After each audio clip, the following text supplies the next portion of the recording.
Hello guys, welcome back to my channel. So he's watching our video here. And YouTube channel. All right. So for now, I'm here in the beach, but suppose I'm working in a pool, but no one they will stay in the pool.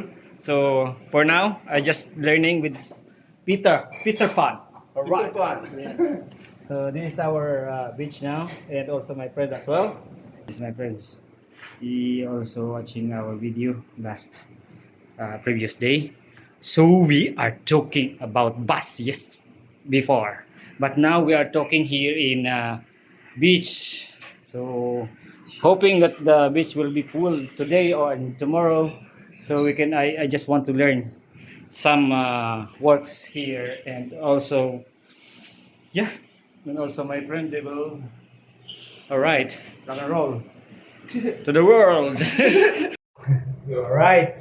So, hindi pa talaga ito yung real duty ko rito sa beach kasi ngayon sa pool ako, ang ginagawa ko rito is pag-aralan muna yung mga ginagawa, pag-order o pag ano ng mga gamit. Basta pag-aaralan ko muna dito sa beach. So, actually, doon sa pool wala naman masyadong tao kaya sabi ni Amo, pumunta daw ako dito para tingnan yung mga ginagawa nila. Ang sakit sa mata. Sa tulang, ang sakit sa mata. Pero sila, pogi, sila, sanay na sila sa ganitong kainit. Ang hirap. Pero one day lang ako dito. So, on Friday. So, pero tinatakot nila ako kasi 100 guests daw yung sa Friday. Pero andito naman sila to assist me. Kasi ang ginagawa lang talaga nila is taga-assist ng guest. Tapos ako, yung taga-take order. Serve, take order, tsaka mga follow-up na mga orders ng guest. Sila, mga nag-assist lang, towels, umbrellas, and anything. Ako yung, panik baba dito sa, sa beach pag may mga orders yung guest. Masakit sa mata.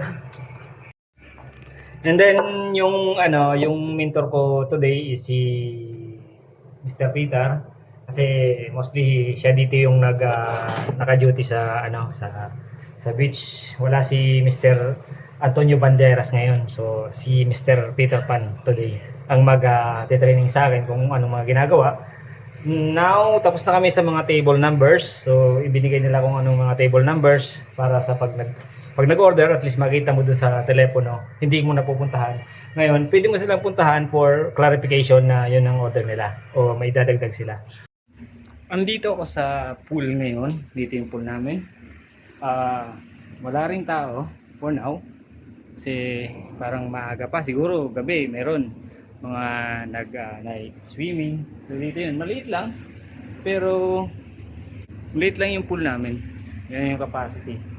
2, 4, 6 mga siguro mga 20 tao yung capacity nito kasi yun lang yung table dito. Yun lang, ganun lang kaliit.